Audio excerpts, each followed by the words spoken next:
সকালবেলা উঠে বাসি কাজকর্মে হাত দিয়ে দিয়েছি, তবে না এখনও ঘরটর কিছুই ঝাড় দেওয়া হয়নি, সবটাই পড়ে আছে এখনও।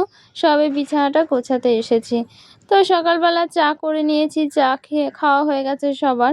তবে আমি চা তেমন একটা গরম পড়ে গেছে বলে খাওয়া হয় না, তবে বাবা মা খায়, তো তাদের জন্যই করতে হয়। তো চা খাওয়া হয়ে গেছে সবার। এবারে এই বিছানাটা গুছিয়ে নিচ্ছি, তারপর ঘরটর ঝাড় দেওয়া আছে, কলের ধারে বাসন রয়েছে সেগুলোও মেজে নেব।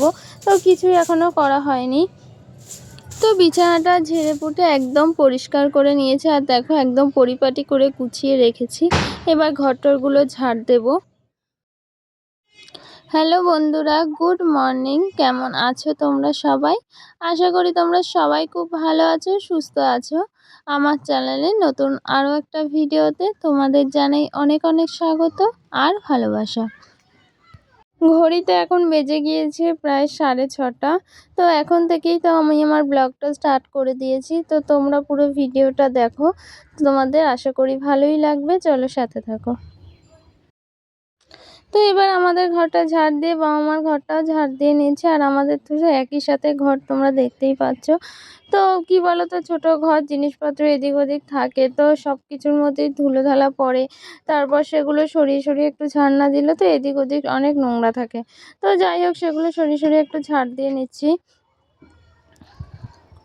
আর আমাদের আনলা চেয়ার যে পাশটা রয়েছে, মানে ওই দিকটা তেমন একটা দরকারি কিছু রাখা হয় না, জামা কাপড় থাকে আর টুকিটাকি জিনিস থাকে। তবে কি বলো তো, ওই দিকটা তো গুবলোকে শোয়ানো হয়, মানে ও রাতের বেলা দুপুরবেলা থাকে ওই চেয়ারের তলার দিকে। তো ওই জায়গাটায় পরিষ্কার না রাখলে ওর গায়ে নোংরা লেগে যাবে, তো তার জন্য আর কি ওই দিকটাও ঝাড় দিয়ে নিতে হয়। আর এদিকে কলের ধারে যে বাসনগুলো ছিল সবটাই মেজে নেওয়া হয়ে গেছে, আর এগুলো এখন এই ধুয়ে ধুয়ে গামলিতে জল ঝরাতে দিচ্ছি। তো এই গামলিতে কিছুক্ষণ থাকবে, জল ঝরে গেলে তারপর আবার জায়গা মতো সবটাই গুছিয়ে রাখবো।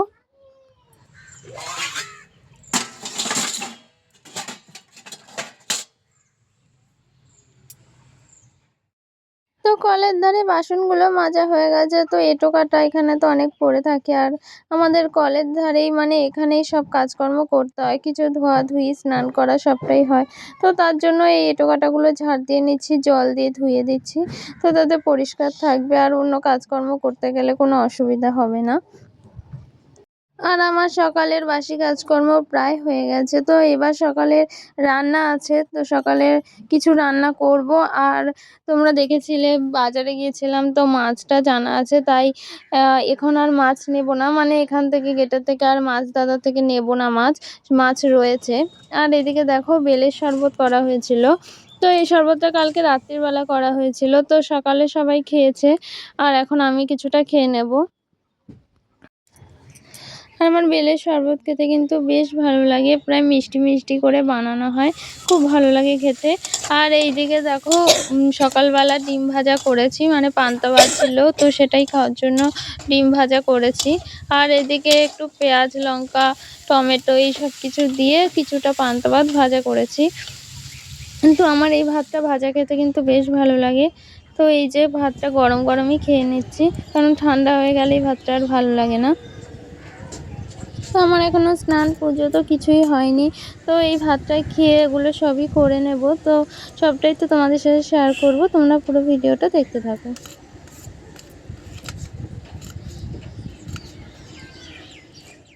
আর এইদিকে স্নান করে আমার পুজো দেওয়া হয়ে গেছে। তো মাঝখানে অনেকটা সময় ভিডিওটা কন্টিনিউ করিনি, তো কিছু কাজ ছিল সেগুলো সব করে নিয়েছি, বাসন টাসন মাজা ছিল সকালে, তো সেই সব কিছু করে স্নান করে পুজো দিয়ে নিয়েছি। এবার যাব দুপুরে রান্না বান্না করতে। আর দেখো ফ্রিজে মাছ ছিল, মাছ এনেছিলাম, তো বাজার থেকে সব মাছ গুছিয়ে রেখেছিলাম, তো তোমাদের তো আগের ব্লগে দেখিয়েছি, তো সেই মাছটাই ফ্রিজ থেকে বের করে নিয়েছি। আর এখন এই জল দিচ্ছি, কারণ রান্না বসাবো আর মাছটা তো বরফ হয়ে গেছে ফ্রিজে, তো তার জন্য জল দিয়ে কিছুটা মাছ ছাড়িয়ে নেব। আর এদিকে যা যা রান্না হবে সবটাই মা কেটে দিয়েছে। এদিকে হবে বেগুন আলু দিয়ে মাছের ঝোল, আর এইদিকে এই যে মাছটাও ছাড়িয়ে নিয়েছি, এটা কিন্তু ট্যাংরা মাছ। তো রবিবার আজকে ট্যাংরা মাছেরই ঝাল করব। আর এই যে শাক, ওটা কলমি শাক, এটাও ভাজা করব। তো মাছটা আগে ভেজে নিচ্ছি, আর ওদিকে ভাতটাও বসিয়ে দিয়েছি। আর ভাতটা নামিয়ে এই যে মাছের ঝোলটা এবার করে নেব। আর শাকটা হয়ে গেছে। আর এদিকে রয়েছে সেই চচ্চড়িটা, পুঁই শাক কুমড়ো দিয়ে চচ্চড়ি করবো। আর চিংড়ি মাছ এনেছিলাম, তো সেই চিংড়ি মাছও কিছুটা দেবো। তো সব কিছু দিয়ে আর কি তরকারিটা করব। তো চলো আমি রান্নাবান্নাগুলো করে নিই।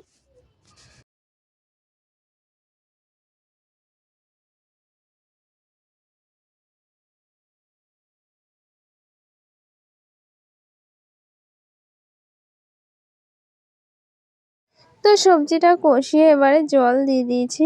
আর দেখো বেশি ঝোল ঝোল করবো না, একটু মাখা মাখা করব, তার জন্য খুব একটা জল দিইনি, কম জলই দিয়েছি। আর এই যে জলটা ফুটে উঠেছে, এবার মাছগুলো দিয়ে দেবো।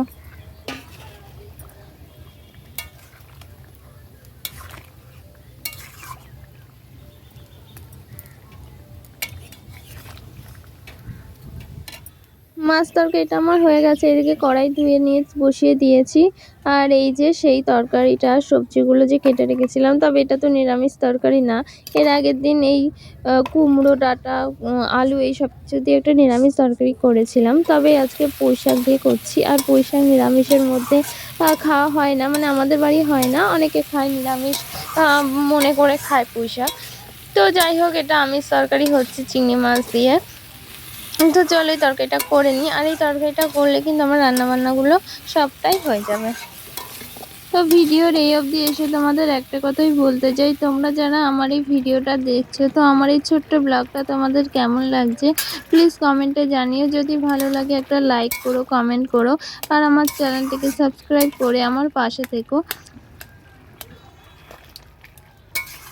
তো এইদিকে তরকারিটা হোক, মানে এই তরকারিটা উনুনে হতে থাক, বসানো থাক। আর চলো রান্নাবান্নাগুলো দেখিয়ে দিই। এই যে এখানে আছে ভাত, আর আজকে ভাতটা আমি সবার আগেই করেছিলাম, মাঝে মাঝে ভাতটা সবার শেষে বসাই, তোমরা তো সেটা দেখো। তো আজকে ভাতটা তাড়াতাড়ি করে নিয়েছি। আর এদিকে দেখো শাক ভাজা, তো আমার কিন্তু বেশ পছন্দের একটা রান্না, মানে এই শাক ভাজা আর কলমি শাক ভাজা কিন্তু আমার বেশ ভালো লাগে। কলমি শাক আর লাল শাক, এই দুটো শাক আমার ভীষণ পছন্দের। আর এখানে আছে সেই মাছের ঝালটা, তো বেগুন আলু দিয়ে করেছি, ট্যাংরা মাছের ঝাল করেছি। তো আমাদের বাড়ির সবাই কিন্তু ট্যাংরা মাছ খেতে বেশ পছন্দ করে। তো এইদিকে ফ্রিজের মধ্যে গুবলুর ভাতটাও রয়েছে, তো সেটাও বার করে নেব, তো ওকেও খেতে দিয়ে দেবো। আর দেখো কুমড়োটা কত বড় না, পুরো আস্ত একটা কুমড়ো ছিল, তো সেখান থেকে কেটে তো তরকারিতে দেওয়া হয়েছে, আজকে তো তোমাদের দেখিয়েছি। আর এই যে এতটা রয়েছে, তো ফ্রিজের মধ্যেই রেখে দিয়েছি, না হলে তো নষ্ট হয়ে যাবে। আর এদিকে গোবলুর ভাতটাও বার করে নিই, তবে ওর ভাতটা এমনি সামান্য একটু গরম করে নেব, কারণ ওর ভাতটা তো তৈরি করাই ছিল। এই যে কালকে রাতেই করেছিলাম ওর ভাতটা। আর এদিকে তরকারিটা প্রায় হয়ে গেছে, আর একটুখানি শুকনো শুকনো হলে নামিয়ে নেব। তো ঠিক আছে, তরকারিটা হতে থাক উনুনে। আর এদিকে রান্নার জায়গাটা পুরোটাই গুছিয়ে নিই, উঠোন ঘাটগুলো ঝাড় দিয়ে নিই। আর এই গরমকালে কি জানো তো, এই উঠোনে এত ধুলো, দেখো মানে প্রায় সবসময় কিন্তু ঝাড় দেওয়া হয়, তবুও ঝাড় দিতে গেলে পুরো ধুলো সারা মুখে মাথায় চলে যায়।